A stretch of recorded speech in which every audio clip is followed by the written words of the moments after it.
मैं सारे राजनीतिक लोगों से ये कहूंगा कि मिलजुल करके आप लोग इलेक्शन लड़िए। किशनगंज में एक प्रोग्राम रखना चाह रहे थे एमयू सेंटर में, हम भी अपने करेंगे और दूसरे को आरोपित भी कर देंगे। आप देखते भी होंगे, महिलाओं को निकल करके आना चाहिए और पुरुषों को सुधारना चाहिए। अगर किसी आदमी का इलाज करने के लिए कोई भी आदमी अगर रोकता है तो अन्याय नहीं है तो क्या है। लेकिन बाद में हमारे किशनगंज डिस्ट्रिक्ट में क्या देखा जाता है, इंसान बिल्कुल बहुत जब हार्ट अटैक हो जाएगा तब उठा करके हॉस्पिटल लेकर के जाएंगे। चाटो गंजेरी बहुत अच्छा दोस्ती कर लेगा, चाटो चरसी जो है ना बहुत अच्छा दोस्ती कर लेगा। एक पत्नी के रहते हुए दूसरी शादी जो कर लिया है, तो जनरली यही होता है कि पहली पत्नी से मोहब्बत खत्म, दूसरी शादी की है। यहाँ पर एक महिला को सशक्त करना है मुझे, यहाँ को एक मॉडल बनाना है मुझे, इसमें से काम कर रहा हूँ। कुछ भी हो सकता है, क्यों नहीं हो सकता है। अपनी माँ का जमीन बेचने के लिए अपनी माँ को इतना टॉर्चर किया बयान नहीं कर सकते। जहनी गुलाम बनाने के लिए उसका नसबंदी करा दिया। आजकल चटमंगनी पट ब्याह हो गया है, बात समझ रहे हैं। जो भी आदमी का 2 पत्नी रहा है, पहली पत्नी जो है ना बहुत परेशान, समधी को फोन लगा देता था, समधन को फोन लगा देता था, उस लड़की का दादी को फोन लगा देता था। 6 महीना में ही उस लड़का लड़की का रिश्ता भी टूट गया। हम अपने बच्चों को मशीन की तरह से इस्तेमाल करते हैं। तुम डॉक्टर बनो, तुम इंजीनियर बनो, तुम प्रोफेसर बनो, तुम साइंटिस्ट बनो, लेकिन कोई ये नहीं कहता है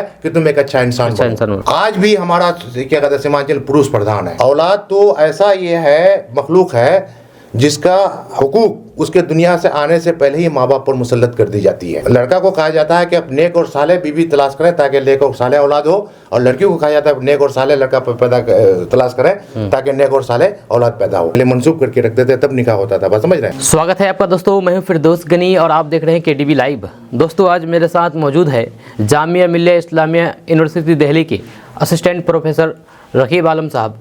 सर आपका बहुत बहुत स्वागत है केटीवी लाइव में। जी बहुत बहुत शुक्रिया।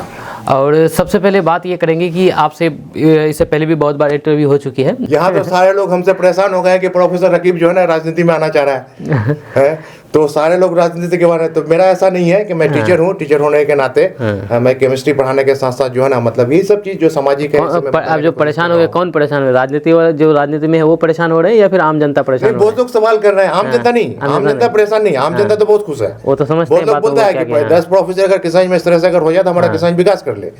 और क्या कहते हैं जो ऑलरेडी राजनीति में है वो लोग परेशान है कहीं, ये मेरा मतलब कि उनको मिसगाइड किया गया है। मैं तो सारे लोगों को कन्विंस किया, मैं प्रेस कॉन्फ्रेंस किया था, कुछ लोग तो नहीं होता कि देखे ऐसा कर रहा है तो मतलब एक ऑब्जर्वेशन प्री कैलकुलेशन होता है एक अपने मन से। प्रोफेसर रकीब ऐसा इस वजह से कर रहा है कि आगे चल करके राजनीति में ऐसा कुछ नहीं है। ये आपकी तरफ से पूरा क्लियर है कि राजनीति में आप नहीं आएंगे, आप जो भी कर रहे हैं अपना। मैं यूनाइटेड नेशन का गोल में काम कर रहा हूँ, यूनाइटेड नेशन का हर राज्य को हर सरकार को करना पड़े, राजनीति से मतलब नहीं। बल्कि मैं उन लोगों से कहता हूँ आप मेरा इस्तेमाल कीजिए ना। आप अगर आते हैं विधायक अगर हैं तो आपके विधायक में कोई स्कूल हमको लेकर के चलिए, हम बात करेंगे। MP साहब अगर आते हैं उनको हमको लेकर के करने को बात करेंगे। जो लोग तो ये कीजिए ना आप लोग मतलब। हाँ तो वो राजनीति पर बात कर लेते हैं थोड़ा सा कि जैसे कि आपको पता है कि इलेक्शन आने वाले हैं लोकसभा का बस कुछ ही चंद महीने में। तो किशनगंज में भी हाल चलते थे कुछ दिन पहले, जैसे कि आपको पता होगा कि JDU और कांग्रेस RJD एक ही जगह थे महागठबंधन में। अब वो लोग अलग अलग हो गए हैं। जैसे अब नीतीश कुमार की पार्टी JDU चले गए हैं NDA में। अब NDA में गए तो जाहिर सी बात है कि NDA वाला भी अपना उम्मीदवार उतारेंगे और इधर कांग्रेस भी अपना उम्मीदवार उतारेंगे और MIM भी। तो MIM से फाइनल है अख्तर उल ईमान और बाकी उधर से डॉक्टर जावेद आ सकते हैं, भी फाइनल नहीं है लेकिन उम्मीद है। और दूसरा NDA से कहा जा रहा है कि मास्टर मुजाहिद आएंगे या फिर कौन आते हैं, या फिर अगर BJP किसी को टिकट देती है तो BJP से आएंगे, अगर JDU से आते हैं तो मास्टर मुजाहिद आएंगे, ये फाइनल है। तो आप किस नज़रिए से देखते हैं? ये मेरा क्लियर ये है, बात समझ रहे हैं। मैं सारे राजनीतिक लोगों से मैं बात करता हूँ, बात समझ रहे हैं, टीचर होने के नाते। भाई पॉलिटिक्स में अगर आया है तो सब कोई जो है खिदमत खल्क का भावना रखिए। समाज सेवा का मतलब क्या है कि समाज सेवा का जीत और हार तकदीर से है, बात समझ रहे हैं। तो मैं सब किसी को यही मैसेज दूंगा, चाहे कोई भी कैंडिडेट हो, सब किसी के अंदर में अच्छाई है। और देखिए अब अगर देखिएगा ना, हर एक इंसान के अंदर में कुछ वीकनेस होता है, कुछ स्ट्रेंथ होता है। मेरा अपना जो मानना है कि भाई आदमी का स्ट्रेंथ को लीजिए, उसकी अच्छाई को लीजिए और उसी को प्रमोट कीजिए, बुराई को ढकिए और बुराई को खत्म करने का कोशिश। जनता से क्या कहना चाहेंगे? तो मैं सारे राजनीतिक लोगों से ये कहूंगा कि मिलजुल करके आप लोग इलेक्शन लड़िए। होता है ना भाई, हम लोग स्टूडेंट से सीखना चाहिए कि भाई 10 बच्चा IAS का अगर तैयारी करता है, एक दूसरे का सांत्वना देता है, बात समझ रहे हैं, उसमें तो निकल जाता है। इसी तरह से यहाँ पर जितने भी कैंडिडेट हों आपस में मिल करके लड़े। भाई तुम मेरा वोट दो, तुम मेरा, जो कि पॉसिबल नहीं है। नहीं हो सकता है। मैं तो कह रहा हूँ लोगों को कि भाई आप ऐसा कीजिए कि मुझे साहब डॉक्टर जावेद को, डॉक्टर जावेद हमको वोट देना, क्या कहते हैं डॉक्टर जावेद से मुझे सबको कह के मुझे हमको वोट देना। सनवा साहब अगर आ जाते हैं वो हमको वोट देना, बात समझ रहे हैं। 4 कैंडिडेट एक साथ बैठ करके ये करे, बात समझ। हो सकता है हम लोग स्टूडेंट लाइफ में जो पॉलिटिक्स किए हैं ना, जो देखे हैं JNU का जो इलेक्शन, AMU का इलेक्शन, 5 कैंडिडेट होता है आपस में मिलते हैं। ऐसे समझिए ना भाई, जो IAS की तैयारी करने के लिए कितने सारे कैंडिडेट होते हैं, किसी का होता है किसी का नहीं होता है। ये करते कि नहीं करते हैं? तो मैं तो कहता मिल करके सारे लोग मिल करके क्या कहते हैं इलेक्शन लड़े, बात समझ रहे हैं, मोहब्बत से, बात समझ रहे हैं, और जो जीत जाए, बात समझ रहे हैं, हारा हुआ कैंडिडेट जाकर के उसको माला पहनाए, उसको ये कहे कि भाई तू क्या कहते हैं 5 साल चला, 5 साल मेरा ये है। तो ये चीज कब आएगा? जब इन सारे लोगों का दिल साफ होगा, इन सारे लोगों का दिल में एक जज्बा होगा कि मुझे खिदमत खल्क करना है, समाज सेवा करना है, कुर्सी के लालच नहीं होना। इसलिए यूनिवर्सल मॉरल वैल्यूज, लालच नहीं होना चाहिए। अगर ऐसा होगा तो मैं इस तरह का मॉडल बनाना चाह रहा हूँ। ऐसा हो सकता है, कुछ भी हो सकता है, और कंट्रीज में है इस तरह की चीजें। हमारे इसमें तो मैं जो इतना जो मुसलसल आप जो सवाल कर रहे थे, दौड़ दौड़ करके किसान क्यों आता है? किसान मेरा घर है, यहाँ पर एक महिला को सशक्त करना है मुझे, यहाँ को एक मॉडल बनाना है मुझे, इसमें से काम कर रहा हूँ। कुछ भी हो सकता है, क्यों नहीं हो सकता है? बल्कि मैं तो कह रहा हूँ कि हमारे स्टूडेंट्स से, हमारे बच्चों से मासूमियत है ना भाई, वो देखते हैं कितने मासूमियत के साथ रहता है। ये मासूमियत लोगों को आनी चाहिए। अच्छा, जो बोल रहे थे, हाँ, तो इलेक्शन आने वाले हैं, तो आप तो नेताओं के बारे में बात कर दिए कि नेताओं को ये करना चाहिए, एक प्लेटफॉर्म में आकर के अपना मतलब मिलजुल करके अपना इलेक्शन लड़ना चाहिए। तो लोगों को क्या संदेश देंगे, उसको कैसा नेता चुनना चाहिए? लोगों को मैं स्ट्रॉन्ग संदेश देना ये चाहता हूँ कि एक तो भाई आपका वोट देना का आपका अधिकार है। आपके पास जो भी कैंडिडेट आता है सब किसी को आप वेलकम कीजिए, बात समझ रहे हैं। जिसको वोट देना है नहीं बोना है ये आपके दिल की बात है, बात समझ रहे हैं। उसके लिए जाहिर सी बात है, बिल्कुल स्वच्छ छवि यानी अच्छे समाज का निर्माण करने के लिए जिसका छवि अच्छा हो उसको वोट करना चाहिए, जो आपको न्याय दे सके, बात समझ रहे हैं। अभी आपके जो हमारे मुख्यमंत्री सर हैं, न्याय के साथ विकास हमारे दिल के करीब है, महिला सशक्तिकरण वो भी हमारे दिल के करीब है, और क्या कहते हैं गुणवत्तापूर्ण शिक्षा वो भी हमारे दिल के करीब है, बात समझ रहे हैं। न्याय जो दिला सके, महिलाओं को अधिकार दिला सके, जो क्या कहते हैं गुणवत्तापूर्ण शिक्षा के लिए काम करे, बात समझ रहे हैं। एक विजनरी लीडर हो, विजनरी लीडर जो रहे हैं हमारे तस्लीम साहब के गुजरने के बाद और मौलाना असराफ कासमी साहब के साथ, इस तरह का लीडर मतलब एक होना चाहिए। हाँ, इस तरह के लीडर को चुनना चाहिए लोगों को। और अभी जो आप जो बात कर रहे थे ना गुड हेल्थ एंड वेलबींग के बारे में, आपको पता होगा कि मैं सेंटर के हेल्थ मिनिस्टर से मिला था, स्टेट के हेल्थ मिनिस्टर से मिला था। मैं 2 रिक्वायरमेंट रखा था कि हमारा किशनगंज में एक मेडिकल कॉलेज स्टेट को, और सेंटर में क्या बोला था एक एम्स की यहाँ पर जरूरत है भाई। यहाँ के लोगों में हार्ट अटैक अगर होता है ना, हॉस्पिटल पहुंचते पहुंचते दिल्ली तक बहुत ज्यादा प्रॉब्लम हो जाता है, बहुत दिक्कत हो जाता है। अगर यहाँ अगर एम्स अगर हो जाए तो यहाँ के आसपास के लोगों का जो मेजर है, हार्ट प्रॉब्लम है या किडनी प्रॉब्लम है या ब्रेन का प्रॉब्लम है, यहाँ पर आसानी से मिल पाएगा। लास्ट सवाल आपसे पूछेंगे, जो एएमयू के बारे में क्या कहना चाहेंगे? किशनगंज एएमयू के बारे में क्या ये राजनीतिक अड्डा मत बन गया है, या फिर मतलब कि क्या है आपके? देखिए, मैं तो वही कभी कभी मैं पहले भी बताया था कि मैं सारे राजनीतिक लोगों से मैं गुजारिश करना चाहता हूँ कि भाई खिदमत खल्क कीजिए ना। यहाँ पर क्रेडिट लेने के चक्कर में लोग रह जाते हैं। मुझे कभी कभी तकलीफ होती है, मैं बहुत सारा चीज़ को नहीं बोलता हूँ, तो क्रेडिट मत लीजिए। मैं एएमयू सेंटर के बारे में दिल की बात, मैं 13 जनवरी को प्रेसिडेंट मैम से मिला था, मैं स्पेशली रिक्वेस्ट किया था, बात समझ रहे हैं। तो बोले थे कि ठीक है मैं एजुकेशन मिनिस्टर को कहूँगी, बात समझ रहा। उसके बाद यहाँ आकर के कॉमन सब लोगों से मैं बात किया कि कलेक्टिव एफर्ट लेकर के आप पहुँचिए, हम लोग एजुकेशन मिनिस्टर से मिलेंगे, और एजुकेशन मिनिस्टर अगर मना करते हैं तो फिर हम प्रेसिडेंट मैम के पास जाएंगे।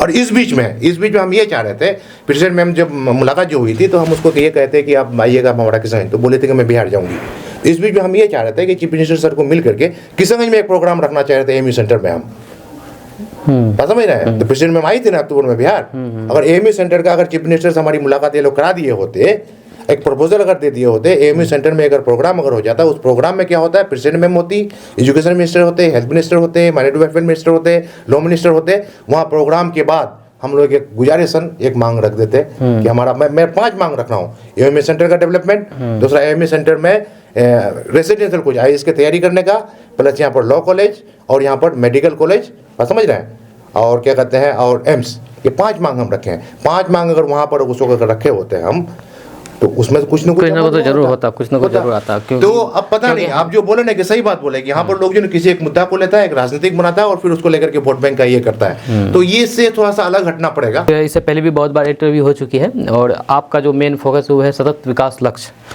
तो आप थोड़ा हमको ब्रीफ में बताइए, मतलब कि ऑडियंस को, कि ये सतत विकास लक्ष्य क्या चीज़ है? जी, मैं बता चुका हूँ कि सतत विकास लक्ष्य ये हर एक इंसान के लिए ज़रूरी है। जो हमारा यूनाइटेड नेशन है, यूनाइटेड नेशन ने 17 गोल फिक्स किया है, जो कि हमारे देश ने उसको एडेप्ट किया है 2015 में। तो भारत सरकार और राज्य सरकार दोनों को मिलकर के काम करने की ज़रूरत है। तो 17 सतत विकास में सबसे पहला लक्ष्य है कि नो पॉवर्टी, यानी कोई भी आदमी गरीब ना रहे, जीरो हंगर, यानी कोई भी आदमी भूखा ना रहे, और उसके बाद तीसरा जो इम्पोर्टेंट पॉइंट है गुड हेल्थ एंड वेलबींग, यानी अच्छा स्वास्थ्य। उसके बाद है क्वालिटी एजुकेशन, गुणवत्तापूर्ण शिक्षा, जेंडर इक्वलिटी, लैंगिक समानता, ठीक है, peace and justice, climate action, पर्यावरण, उसके अलावा टोटल जो है ना 17 लक्ष्य हैं। तो इस 17 लक्ष्य में ये सारे आदमी की, एक एक नागरिक की जो जिम्मेदारी है कि सारे लक्ष्य में काम करे। जैसे कि अभी भी रिसेंटली ये मतलब गवर्नमेंट हो या नॉन गवर्नमेंट, मतलब कि और बाकी किसी को भी सबको काम सारे करने की जरूरत इंसान का एक चीज मैं ही बताना चाहता हूँ कि सारे लोगों को हमारा कुछ फंडामेंटल ड्यूटी है, हर एक नागरिक का फंडामेंटल ड्यूटी है। तो service to man is service to God. तो आप कोई भी काम करने के लिए जाते हैं, किसी को न्याय दिलाने के लिए जाते हैं, किसी को स्वास्थ्य के लिए काम कर रहे हैं, किसी को गुणवत्तापूर्ण शिक्षा के लिए काम करते हैं, हर एक आदमी का इंडिविजुअल है, हर एक आदमी उसको कंट्रीब्यूट कर सकता है। हर किसी की जिम्मेदारी है, हर किसी की जिम्मेदारी, हर को मतलब कि इस पर काम करने की जरूरत है। जहाँ तक इसमें हमारा भारत सरकार ने भी 2015 को अडॉप्ट किए हैं, बिहार सरकार भी अडॉप्ट किए हैं, और रिसेंटली अभी जो G20 का सबमिट हुआ था 7 ईयर प्लान बनाया, 2030 तक चलेगा।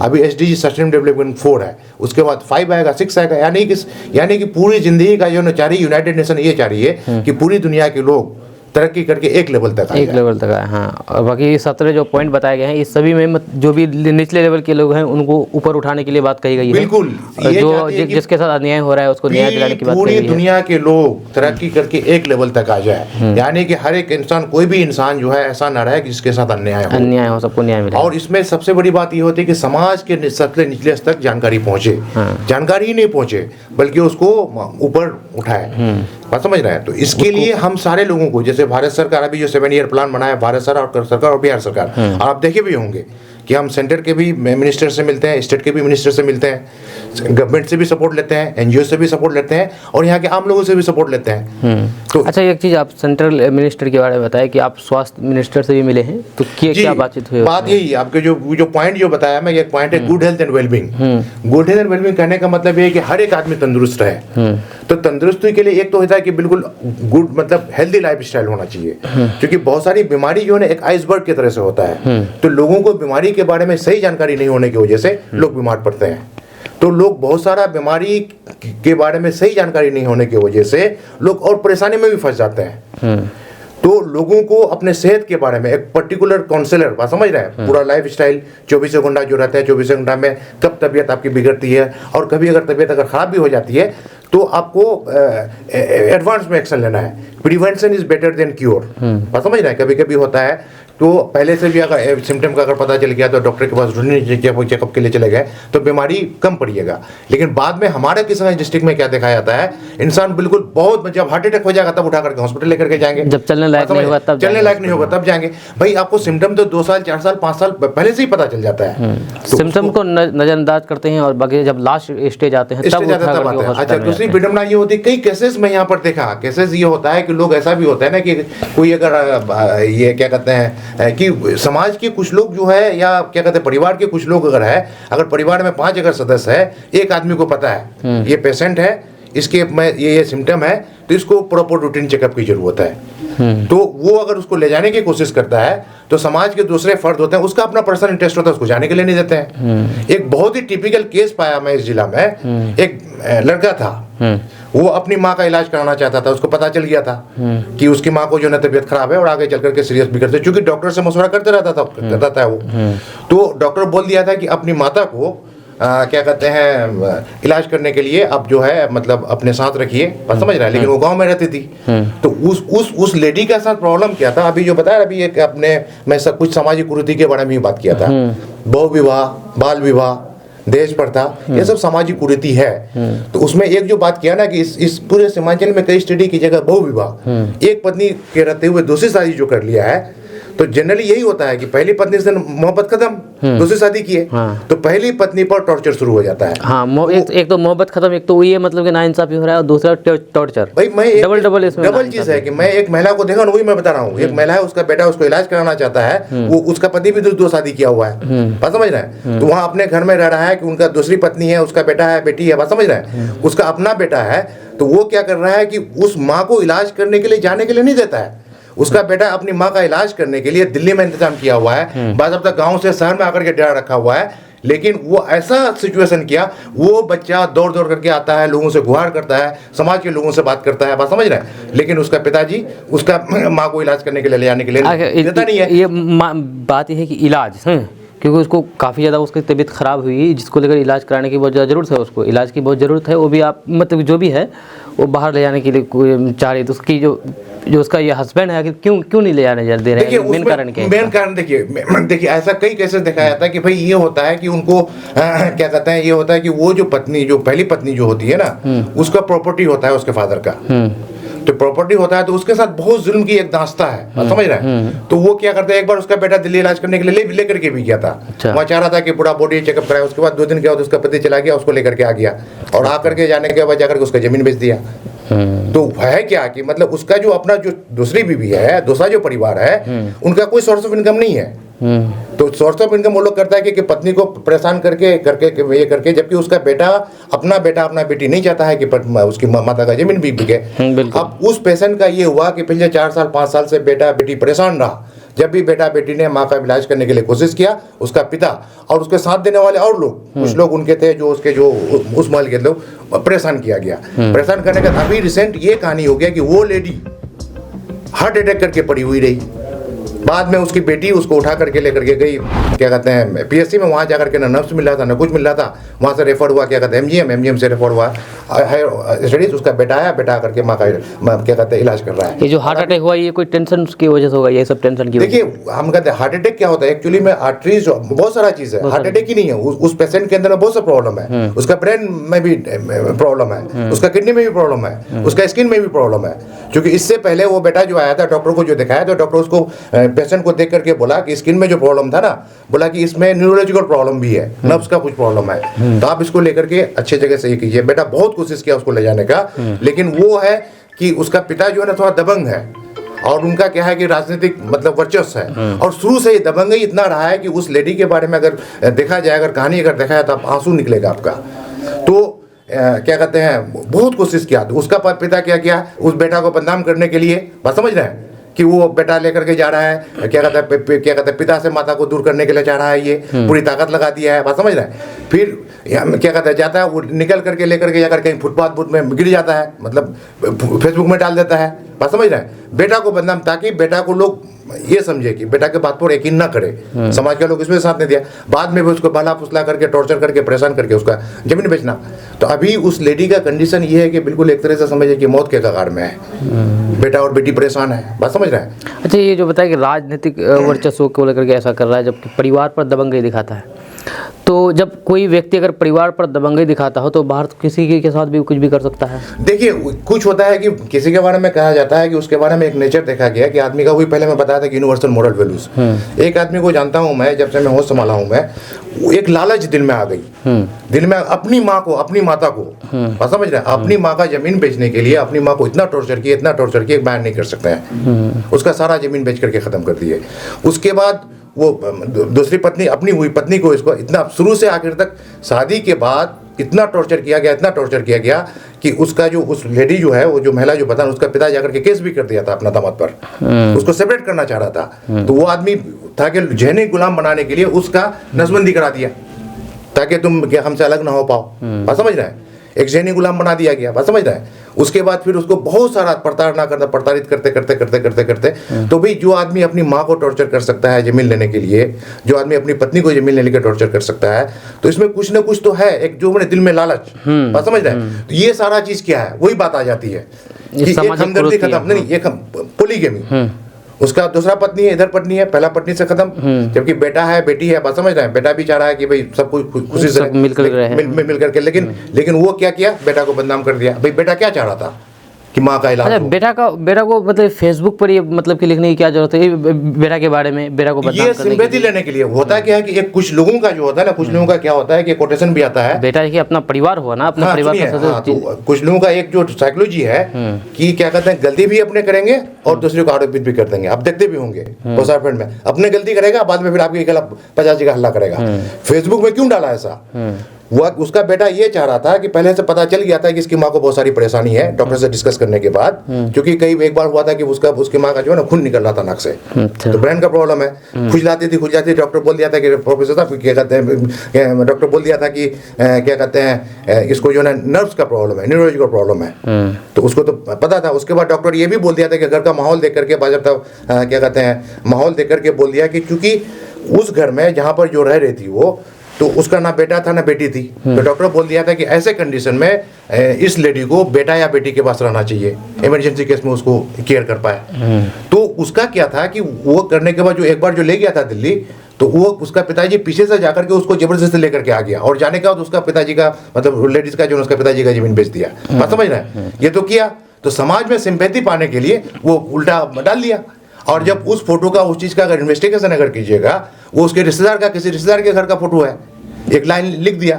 तो ये चीज है कि देखिए, कोई भी चीज किसी के खिलाफ में फेसबुक में अगर कोई चीज का डालता है तो अपना गलती करता है, अपनी गलती को बचाने के लिए, लोगों का सिंपैथी पाने के लिए इस तरह का एक्टिविटी करता है। बिल्कुल बिल्कुल। अच्छा, ये जो मतलब कि ये अब तो ये घर की कहानी बताया, हमको लगता है कि शायद ये घर की कहानी नहीं, अलग अलग और भी घर की कहानी हो सकती है। नहीं, मैं एक घर की कहानी नहीं बता रहा हूँ, मैं एक केस स्टडी जो कर रहा हूँ। तो केस स्टडी में कोई केसेस अगर आते हैं, तो केस अगर इस तरह की कहानी पूरा किशनगंज जिला में, मतलब पूरे किशनगंज जिला नहीं, पूरे हिंदुस्तान में ही अगर देखिएगा, जनरली किशनगंज जिला में अगर देखिएगा, जो भी आदमी का 2 पत्नी रहा है, पहली पत्नी जो है ना बहुत परेशान रही है। अब देख लीजिए कि जुल्म होता रहा है, ये बिल्कुल ही है। इसलिए पोलीगैमी जो है एक साथ रहते हुए नहीं होना चाहिए। तो इसका क्या कुछ सॉल्यूशन ऐसा हो सकता है कि देखिए सॉल्यूशन क्या है, बात या फिर कोई माइंडसेट चेंज करने की जरूरत है? बिल्कुल वही, education is the most powerful weapon to transform the world. बात समझ रहे हैं? लोगों को समझाने की जरूरत है, बात समझ रहे हैं, बताने की जरूरत है। हमारे यंग जनरेशन है, और एक भैया it is easy to build strong children that repair a broken man. पुराने लोगों को सुधार पाना बहुत मुश्किल है, नए जनरेशन को हम उसको समझा सकते हैं, बता सकते हैं। बात समझ रहे हैं भाई? अगर आपका ये बात होती है कि भाई अगर आपका, हमारा हदीस है, हमारा कुरान है कि 2 बेजोड़ रिश्ता अगर हो जाता है, मोहब्बत अगर नहीं होती है, तो आपसी सहमति से आप अलहदगी अख्तियार कर सकते हैं। हाँ। लेकिन आप उसको ज़हनी गुलाम बना करके, मेंटल बीमार बना करके जिंदगी लेकर घेरना, ये तो बिल्कुल अल्लाह ताला ऊपर वाला इस चीज का इजाजत नहीं दिया है। इसीलिए सर मतलब कि तलाक का जो ये मसला बिल्कुल साफ कुरान में लिखा गया है, अंडरस्टैंडिंग नहीं बनती हो तो मतलब अलग हो जाए। अगर मोहब्बत नहीं होती है, आपसी अगर सहमति अगर नहीं है, तो आप 2 खानदान के बीच में फसाद किए बगैर अलहदगी अख्तियार कर सकते हैं। इसीलिए कहा गया है, किसी को टॉर्चर करने की मतलब टॉर्चर इस तरह का केस अगर देखिएगा ना, जिंदगी बर्बाद हो जाती है, उसका असर आगे। वो लालची आदमी होता है, उसका पति अपनी पत्नी को अपना उस महल का बेटी का रुखसती कराने के लिए, उसका बेटा क्या करता है, मतलब शादी करने के बाद अपनी माता को लेकर के रहने लगता है। अब उसका पिता क्या करता है, उसका जो उस महल का जो बेटी होती है उसका रुखसती कराना है, रुखसती कराने पर तो दहेज पड़ता है। वो बोला दहेज देने के लिए वो बड़ी वाली पत्नी को जो बेटा के साथ रहता है उसको टॉर्चर करना शुरू। बात समझ रहे हैं? दहेज लेने के लिए, मतलब देने के लिए उनको, यानी कि मतलब वो अपना छोटी पत्नी का बच्चे को दहेज देने के लिए बड़ी पत्नी को टॉर्चर करने लगा। फोन से, मतलब रात में 11 बजे फोन शुरू होता था, सुबह फजर तक। वहां पर उस लड़का का और लड़की का नई शादी हुई थी।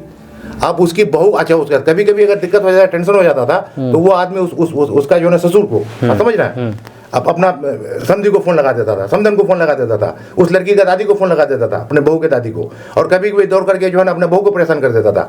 बाद में वो लोग इतना परेशान होकर के बाद में जाकर के उस लड़का से जाकर के बोला कि भाई हम अब इस परिवार में इस तरह से नहीं रह पाएंगे। तो ये समझिए कि यानी कि, और वो क्या किया था, वो जो लड़का था, जो केस जो देखा गया, वो लड़का क्या कि दहेज नहीं लिया था। उसको ये था कि हम दहेज नहीं लेंगे, तो उसके लिए उसका ससुर भी खुश था, उसकी वाइफ भी खुश थी। बात समझ रहा है? लेकिन उसका पिता जो था ना दहेज लोभी था, चाहता था कि बेटा की तरफ जो दहेज आएगा ये सब दहेज हम ये करेंगे। तो बेटा जो दहेज नहीं लिया, तो बेटा से नफरत, देखिए नफरत तो बेटा से था ही, बेटी से शुरू से रहा है उनका, दूसरी शादी कर लिया, पहली पत्नी से नहीं रहा। यानी कि सिर्फ पहली पत्नी से मकसद उसका ये था कि उसके पिताजी का जमीन।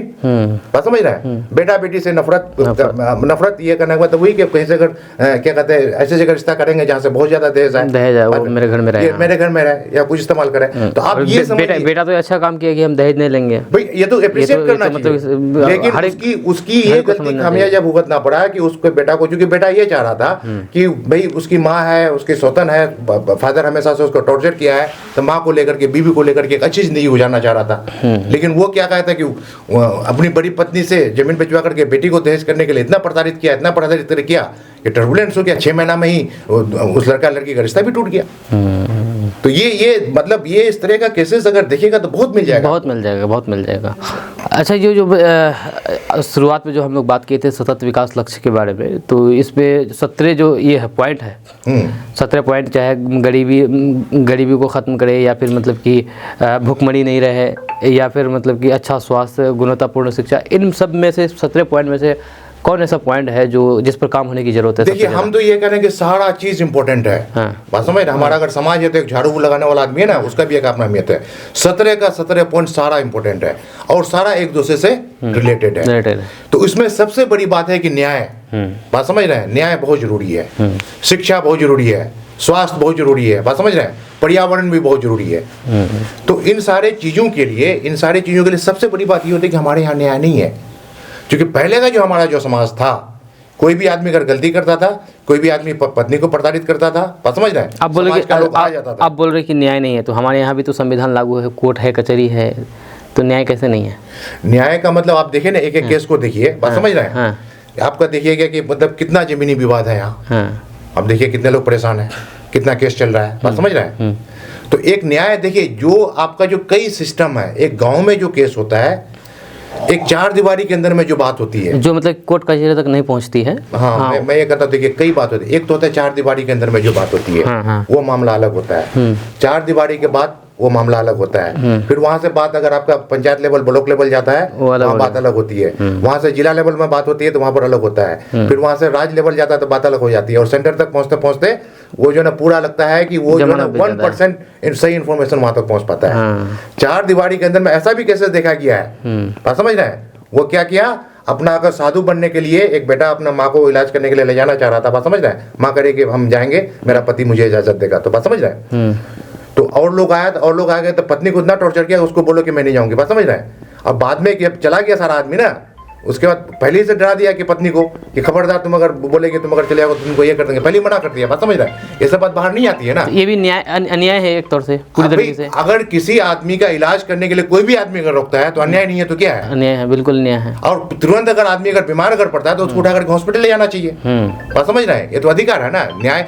देखिए, न्याय के बारे में अगर देखा जाए तो हेल्थ जो है, आपका हेल्थ के लिए भी आपको जो है ना, क्या कहते हैं, न्याय होना चाहिए, बात समझ रहे हैं। इन सारी चीजों के लिए तो ये जो बंद कमरे अंदर में जो बात होती है ना, और समाज में जो बात होती है, अगर आपके साथ कोई मुखिया सरपंच अगर आ जाएगा ना, तो लेडीज के सामने में वही मैं बात किया था, लैंगिक समानता। आज भी हमारा क्या कहते हैं, सीमांचल पुरुष प्रधान है। किसी से भी किसी भी मैटर को अगर डिस्कस अगर कीजिएगा ना, लेडीज का ही गलती निकाल देगा, बात समझ रहे हैं। एक अगर है, अगर कहते हैं कि माँ, भाई आपकी माँ की गलती इलाज करने के लिए नहीं गई, उसके साथ तो प्रॉब्लम है, बहुत तरह का प्रॉब्लम है। पति टॉर्चर करता है, आपके सामने में बोल दी कि आप तो चले जाइए, उसका पति उसको क्या करेगा, पहले से उसका पति धमका दिया, खबरदार तुम अगर गए तो तुम्हारा ये कर देंगे, वो कर देंगे, ऐसा कर देंगे, वैसा कर देंगे। तो यहाँ पर क्या होता है कि इस तरह का अगर केस अगर होता है तो समाज के 10 लोग आकर के कन्विंस भी तो किया जाता है ना। हाँ, समाज का भी फर्ज बनता है, बहुत बड़ा फर्ज बनता है उसको। तो आजकल समाज के लोग पता नहीं, कुछ लोग जाते हैं, मतलब नहीं, सारे लोग नहीं, कहने का मतलब है कि आजकल समाज में कुछ लोग कन्विंस करने का कोशिश करते हैं, बताने का कोशिश करते हैं, लेकिन नेगेटिव लोग ज्यादा है। नेगेटिव लोग ज्यादा है। जैसे रस्सा किसी को होता है ना, आपको ही पता है कि गुड हेल्थ एंड वेलबींग, सेहत के बारे में क्या होगा कि दूसरा आदमी जो उसके लॉबी का है, नहीं अब तो अच्छा है, अब तो अच्छा है, अरे वो तो अच्छा है, वो तो अच्छा है, चाहे वो कितने गलत रहो, लेकिन अगर उसके संगत में उसके जान पहचान है, लॉबिंग है अपना ग्रुप सही उन्हीं को ठहराएगा। बहुत सारे केसेस में ये भी दिखाया गया, शरीयत के मामले में मौलाना मौलवी अगर कहीं जाते हैं, कुछ बताने के लिए अगर जाते हैं, तो उसको जो है ना क्या करते हैं, प्रताड़ित करने के लिए ग्रुप का आदमी जो है ना, एक ग्रुप है भाई। कभी ऐसा भी देखो, कोई आदमी आपसे पैसा उधार ले लिया, पैसा वापस मांग करके देखिए आप दुश्मन बन जाइएगा, हाँ है कि नहीं है। अब उसके बाद क्या हो जाता है, वो 10 आदमी को लेकर इकट्ठा हो जाता है। हाँ। तो चीप एक्टिविटी, मतलब गंदे लोगों का, बुरे लोगों का चीप एक्टिविटी क्या है, दे सपोर्ट ईच अदर।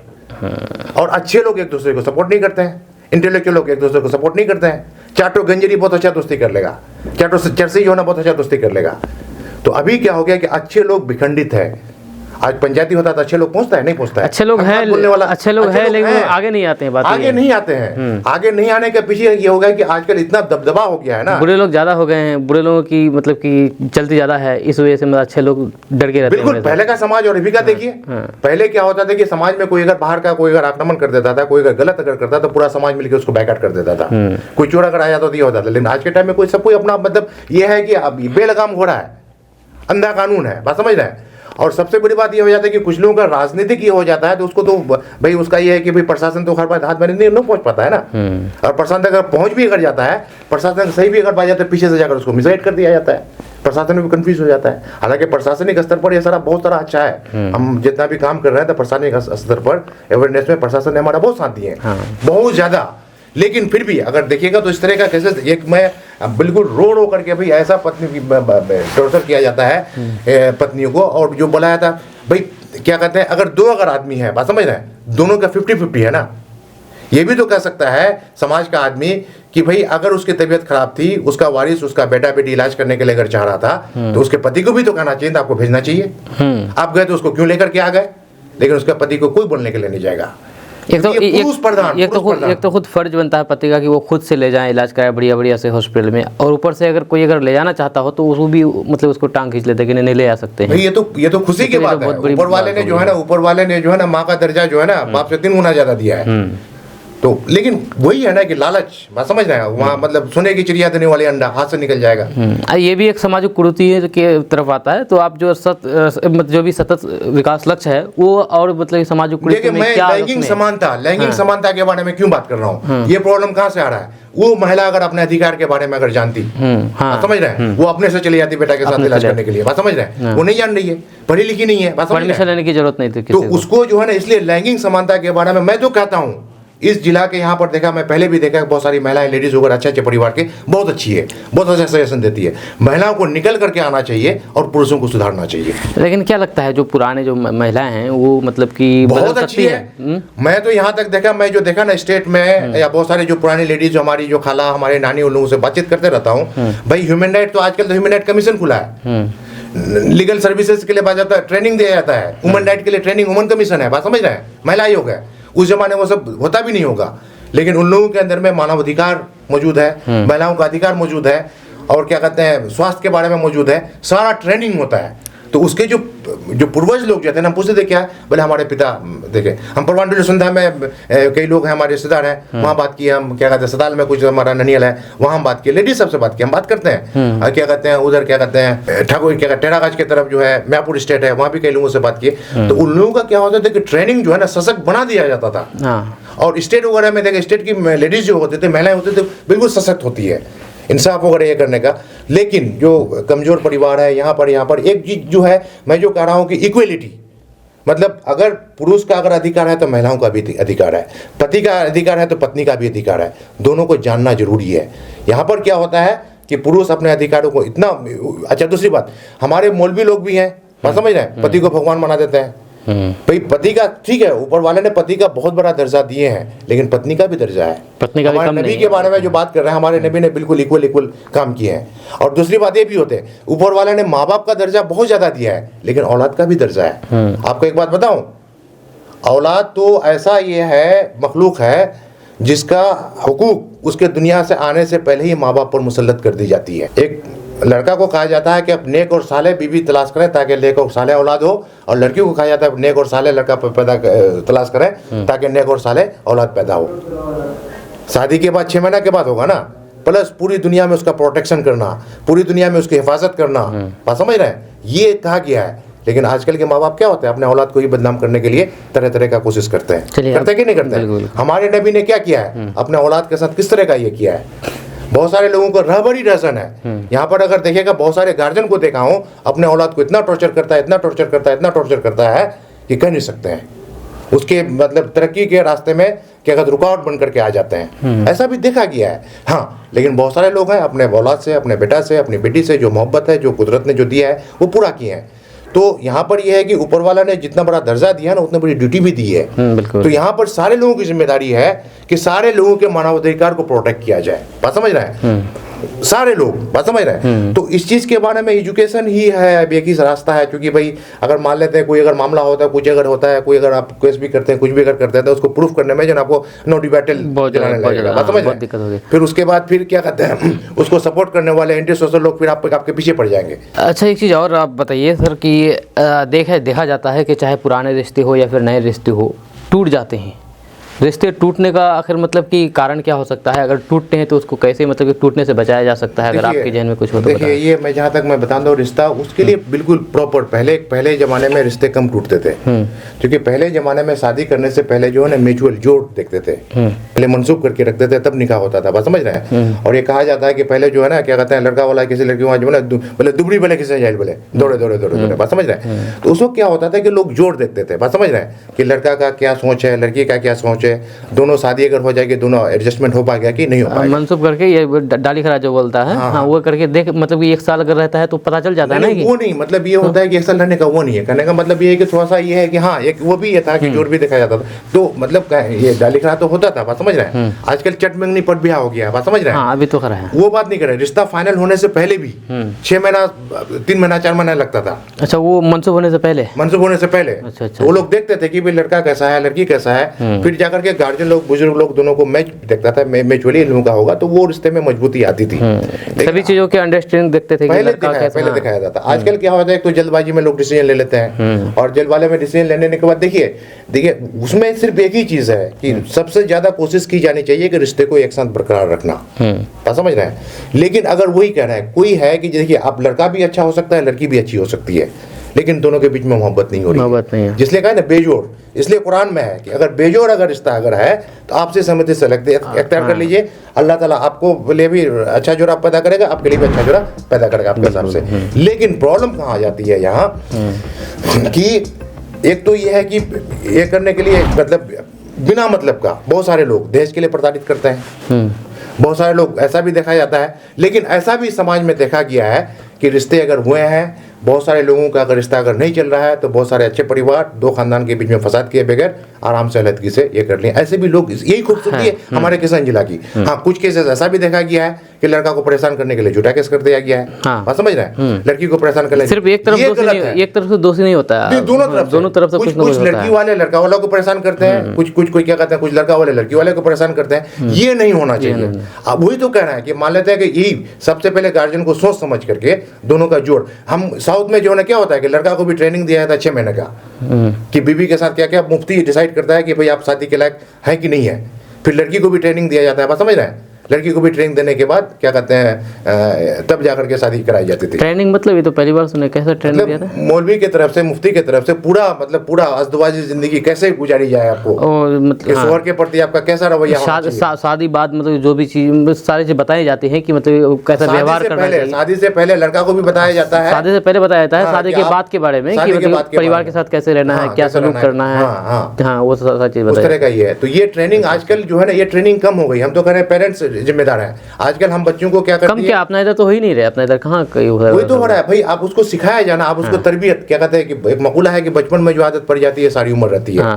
माँ बाप की बहुत बड़ी जिम्मेदारी है। आजकल हम लोग मेटेरियलिस्टिक हो गए हैं। हम अपने बच्चों को मशीन की तरह से इस्तेमाल करते हैं। तुम डॉक्टर बनो, तुम इंजीनियर बनो, तुम प्रोफेसर बनो, तुम साइंटिस्ट बनो, लेकिन कोई ये नहीं कहता है कि तुम एक अच्छा इंसान बनो। बात समझ रहे हैं कि नहीं समझ रहे हैं। और मान लेते हैं, अगर मान लेते हैं एक फैक्टर ये भी है कि भाई एक लड़का को लड़की से मोहब्बत हो सकता है और क्या कहते हैं लड़की को भी लड़का से मोहब्बत हो सकता है। 2 मोहब्बत करने वालों को मिला ही है ना, लेकिन ऐसा नहीं करते हैं। बात समझ रहे हैं। तो बाद में इसके बारे में अगर डिस्कस किया ना, बहुत सारे फैक्टर्स, क्योंकि जिंदगी वो लोग बिताएंगे नहीं, बहुत सारे फैक्टर्स हैं। अभी यूएसए में जो है, अभी जो मैं इससे पहले भी बोला था कि ये कानून जैसे कि बिहार सरकार का, नीतीश सरकार का होता है ना शराबबंदी कानून, बात समझ रहे हैं। तो अभी जो है pre marital affair, extra marital affair, बात समझ रहे हैं, ये भी एक फैक्टर है इससे ज्यादा टूटने का। उसमें भी एक कंक्रीट कानून बनना चाहिए, बात समझ रहे हैं, क्योंकि इससे बहुत सारे लोग परेशान हैं। आपका बहुत बहुत शुक्रिया, आप यहाँ पर आए, और बाकी आपसे विदा लेना चाहेंगे। आप इसके बारे में क्या कहना चाहेंगे, नीचे कमेंट बॉक्स में कमेंट करके ज़रूर बताइएगा। आप क्या राय रखते हैं, जो भी हमारे बीच में बातचीत हुई है, आप इसके बारे में क्या सोचते हैं, और बाकी आपका भी अलग राय होगा, अलग थॉट प्रोसेस होगा, उसको आप नीचे कमेंट बॉक्स में कमेंट करके ज़रूर शेयर कीजिए। हम भी आपका थॉट प्रोसेस देखना चाहते हैं। जय हिंद, जय बिहार, जय भारत।